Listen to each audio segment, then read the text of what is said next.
Hamas ने Israel के खिलाफ अपने ऑपरेशन अल-अक्सा फ्लड को अंजाम दिया और ऐसा शायद इतिहास में पहली बार हुआ कि इजराइल ऐसे किसी हमले को रोकने के लिए तैयार नहीं था। Israel is widely recognized as having highly sophisticated intelligence capabilities, yet Hamas launched a brutal surprise attack and killed hundreds. देखते ही देखते हमास ने इजराइल के ऊपर हजारों रॉकेट्स की बारिश कर डाली।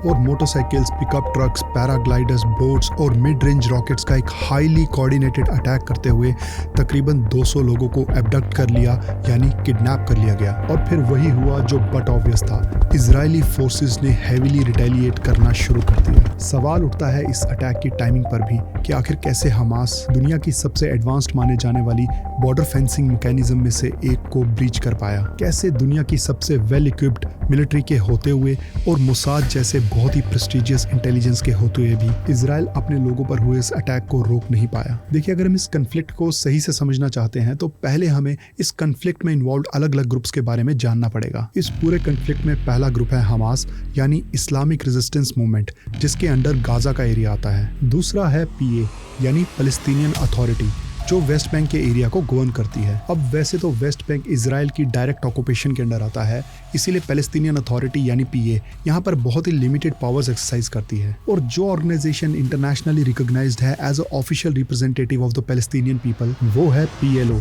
यानी पैलेस्टाइन लिबरेशन ऑर्गेनाइजेशन, जो पैलेस्तीन के अलग अलग पॉलिटिकल पार्टीज का एक ग्रुप है। बट इस ऑर्गेनाइजेशन की मेन पार्टी है फतह, जो वेस्ट बैंक की पैलेस्टीनियन अथॉरिटी यानी पीए को रन करती है। तो अब ये क्लियर हो जाता है कि हमास गाजा में है और उसे पूरी तरह रूल करता है। वेस्ट बैंक मेनली इजराइल की ऑक्यूपेशन के अंडर आता है और इसे बहुत ही लिमिटेड पावर्स के साथ गवर्न करती है पीए, यानी पैलेस्टीनियन अथॉरिटी, जिसे मेनली रन करती है फतह पार्टी, जो कि बैकबोन है पैलेस्टीनियन लिबरेशन ऑर्गेनाइजेशन यानी पीएलओ की, जो कि इंटरनेशनली रिकॉग्नाइज्ड है as a official representative of the Palestinian people. अब हमास की जगह इंटरनेशनली पैलेस्टीनियन लोगों को पीएलओ इसलिए रिप्रेजेंट करती है क्योंकि वो हमास की तरह एक टेररिस्ट आउटफिट डिक्लेयर्ड नहीं है। जी हाँ, हमास को बहुत से अलग अलग देशों ने एक टेररिस्ट ऑर्गेनाइजेशन डिक्लेयर किया हुआ है। इसके अलावा गाजा और वेस्ट बैंक के बीच में बसे हुए इजराइल के लोग मेनली ज्यूज हैं जो जुडाइज्म को फॉलो करते हैं और जिन्हें एक डेमोक्रेटिकली इलेक्टेड गवर्नमेंट गवर्न करती है। दोस्तों, ऐसा नहीं है कि गाजा पट्टी हमेशा से हमास के कंट्रोल में थी। 1966 तक गाजा इजिप्ट के अंडर और वेस्ट बैंक जॉर्डन की टेरिटरी में आता था। बट 1967 में हुई थर्ड अरब इजराइल वॉर के बाद, जिसे 6 डे वॉर भी कहा जाता है,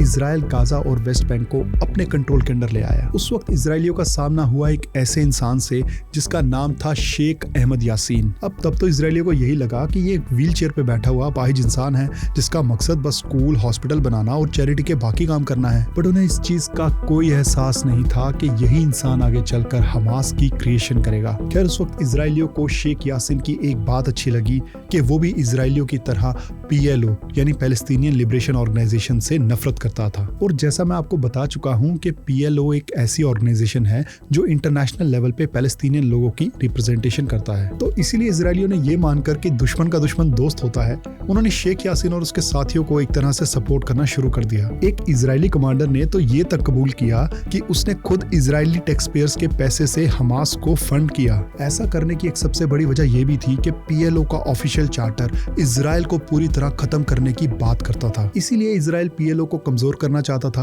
और जिसके लिए उसने शेख यासीन को सपोर्ट किया। और ऐसा नहीं है कि इजरायली जब शेख यासीन को सपोर्ट कर रहे थे तब वो शेख यासीन की असलियत नहीं जानते थे, बट उन्होंने हमेशा शेख यासीन को पीएलओ के मुकाबले में एक छोटी थ्रेट समझा। शेख यासीन को इजराइल ने उस वक्त इस हद तक सपोर्ट किया कि उन्होंने उसे इस्लामिक यूनिवर्सिटी ऑफ गाजा बनाने के लिए अलो भी कर दिया और यही यूनिवर्सिटी आगे चलकर रेडिकलाइजेशन का एक मेजर हब बन गई। और अभी चल रही वॉर में इजराइल ने इस यूनिवर्सिटी को हमास का मिलिट्री सेंटर बताते हुए इस पर अटैक भी किया। अब इजराइल हमास को पीएलओ के अगेंस्ट सपोर्ट तो कर ही रहा था, बट वो ये नहीं जानता था कि आने वाले वक्त में हमास पीएलओ से भी बड़ी थ्रेट बन जाएगा। हमास और पीएलओ के जैसे भी रिलेशंस चल रहे थे उनमें एक बड़ा बदलाव आया 1993 में हुए ऑस्लो एकॉर्ड्स के बाद। अमेरिका की मीडिएशन से हुए इन एकॉर्ड्स के बाद पीएलओ ने अपने चार्टर में कई बड़े बदलाव लाए। जैसे कि पहले तो वेस्ट बैंक और गाजा जैसे एरियाज को गवर्न करने के लिए एक पैलेस्टीनियन अथॉरिटी को क्रिएट किया गया, जिसके बारे में मैं आपको ऑलरेडी बता चुका हूँ। दूसरा, पीएलओ ने अपने चार्टर से वो सारे पॉइंट्स हटा दिए जो इजराइल की डिस्ट्रक्शन की बात करते थे। और तीसरा कि इजराइल को फॉर्मली रिकॉग्नाइज करने के लिए,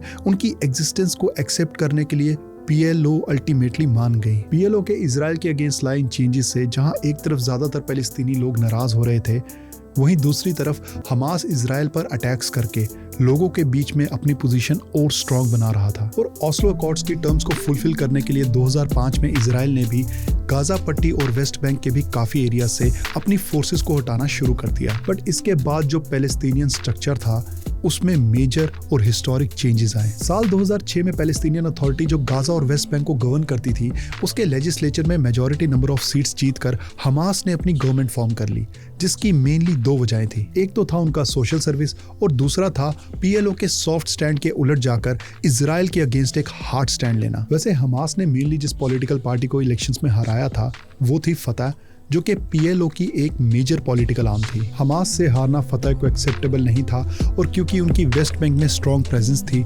इसलिए उन्होंने हमास को वेस्ट बैंक से पूरी तरह खत्म कर दिया। अब इस एक्शन के रिएक्शन में हमास ने 2007 में गाजा पट्टी से फतह को पूरी तरह बाहर कर दिया और गाजा को कंप्लीटली अपने कंट्रोल में ले लिया।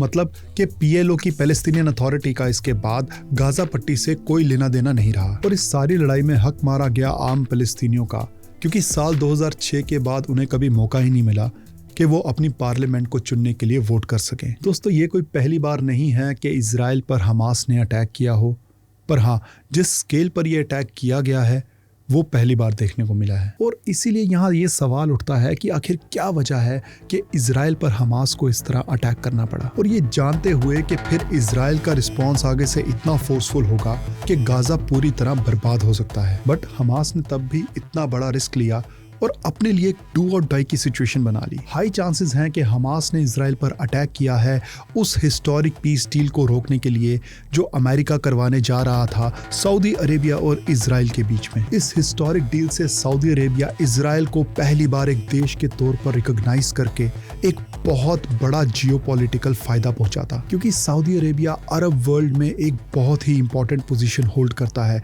और उसका इजराइल को एक देश के तौर पर एक्सेप्ट करना बाकी अरब कंट्रीज के दरवाजे भी इजराइल के लिए खोल सकता था। और सऊदी अरेबिया ऐसा इसलिए करता क्योंकि फिर उसे अमेरिका से सिविल न्यूक्लियर प्रोग्राम के लिए सपोर्ट मिलता, एडवांस्ड और सोफिस्टिकेटेड वेपन्स खरीदने का ऑप्शन मिलता और इजराइल से अलग अलग सेक्टर्स में एडवांस टेक्नोलॉजी लेने का मौका भी मिलता। तो सही है, इजराइल और सऊदी दोनों के लिए एक विन विन सिचुएशन होती।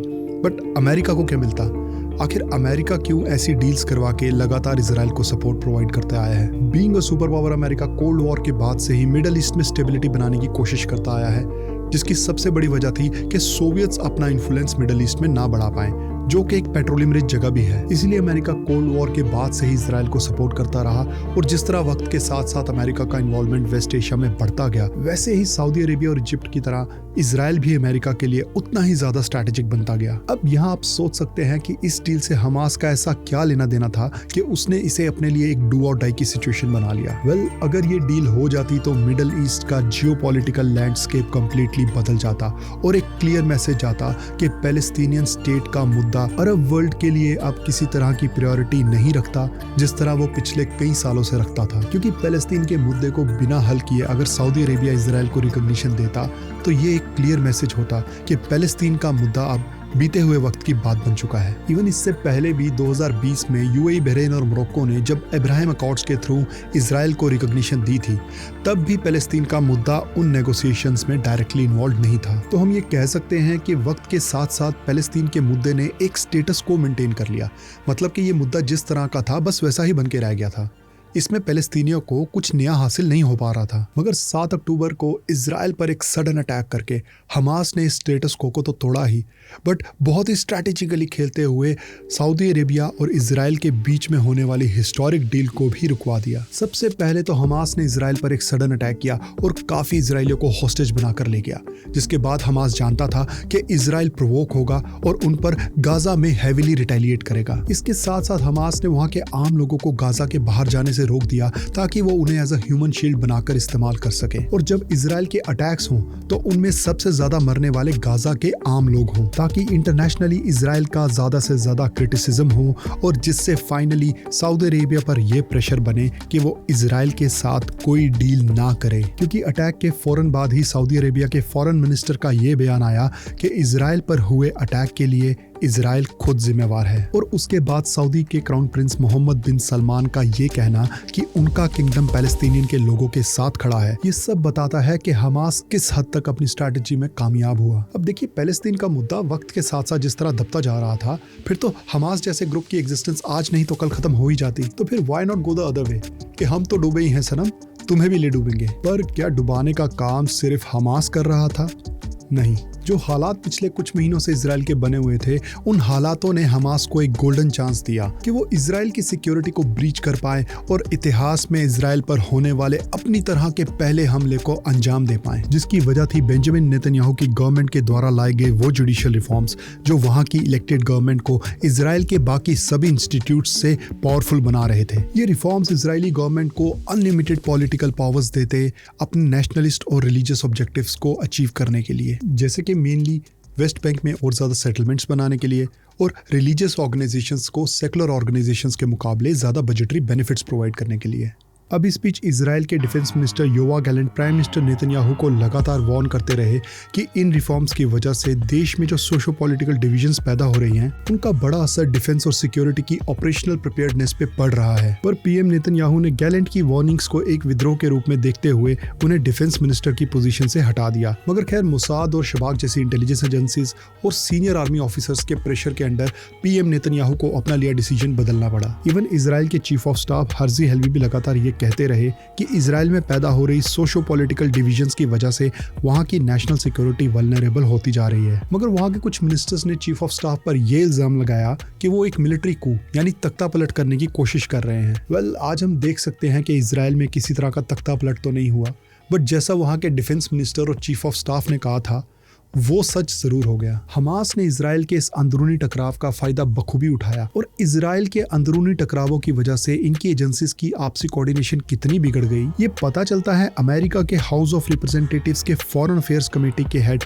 माइकल मैकॉल की स्टेटमेंट से, जिसमें उन्होंने कहा कि इजिप्ट ने इजराइल को हमला होने से 3 दिन पहले वार्न करके बताया था कि हमास उन पर अटैक कर सकता है। इवन एलेक्स यंगर, जो यूनाइटेड किंगडम के फॉरेन इंटेलिजेंस एजेंसी के चीफ रह चुके हैं, उन्होंने भी अपनी एक स्टेटमेंट में ये कहा कि हमास अगर इजराइल पर अटैक कर पाया है तो वो सिर्फ उनकी अपनी एजेंसीज की नेग्लिजेंस की वजह से कर पाया है। खैर, आज का सच तो यही है कि वॉर शुरू हो चुकी है और जो पास्ट में नेग्लिजेंस हुई है उसे नेतन्याहू बदल नहीं सकते। और जो हमास पर अटैक करने की फाइनल कॉल नेतन्याहू ने ली है, उसके अलावा उनके पास दूसरा कोई रास्ता था भी नहीं, क्योंकि देखा जाए तो नेतन्याहू की अपनी पोजीशन भी इजरायली पॉलिटिक्स में काफ़ी डगमगाई हुई है। बट हिस्ट्री तो हमें यही बताती है कि इजराइल ने जहां बहुत सी जंगें लड़ी और जीती, बट इजराइल कभी भी पीस और लॉन्ग टर्म स्ट्रेटेजिक गेन्स हासिल नहीं कर पाया। अब 18 सालों तक इजराइल हिजबुल्लाह के साथ साउदर्न लेबनान में लड़ता रहा, बट हुआ क्या?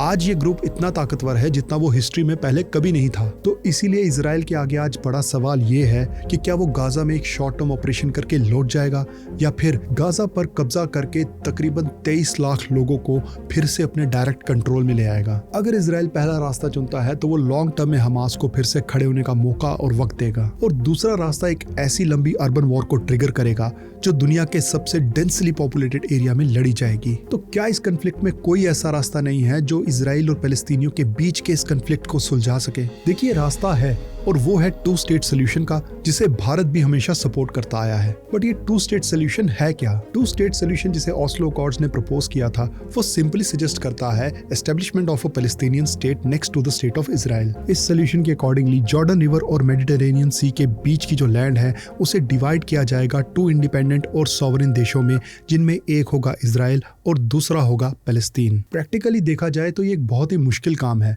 खास करके तब जब जंग शुरू हो चुकी हो। बट जंग के अलावा पास्ट में भी अगर 2 स्टेट सोल्यूशन इंप्लीमेंट नहीं हो पाया तो उसकी सबसे बड़ी वजह मानी जाती है जेरूसलम। अब देखिए, जुडाइज्म, इस्लाम और क्रिश्चियनिटी तीनों ही अब्राहमिक रिलीजन्स हैं, और जेरूसलम एक ऐसी जगह है जहां पर ये तीनों धर्म आके एक दूसरे को इंटरसेक्ट करते हैं। ईस्ट जेरूसलम में एक ऐसी जगह है जो इन तीनों अब्राहमिक रिलीजन्स के लिए पवित्र मानी जाती है। ज्यूज के लिए ये है टेंपल माउंट और मुस्लिम्स इसे अल हरम अल शरीफ कहते हैं। ये एक 35 एकड़ में फैला हुआ कॉम्प्लेक्स है जिसमें अलग अलग रिलीजियस साइट्स आती हैं। पहला है इस कंपाउंड के बीचों बीच एक डोम, जिसके लिए मुस्लिम्स की मान्यता है कि उनके प्रॉफिट मोहम्मद को यहीं से जन्नत नसीब हुई थी।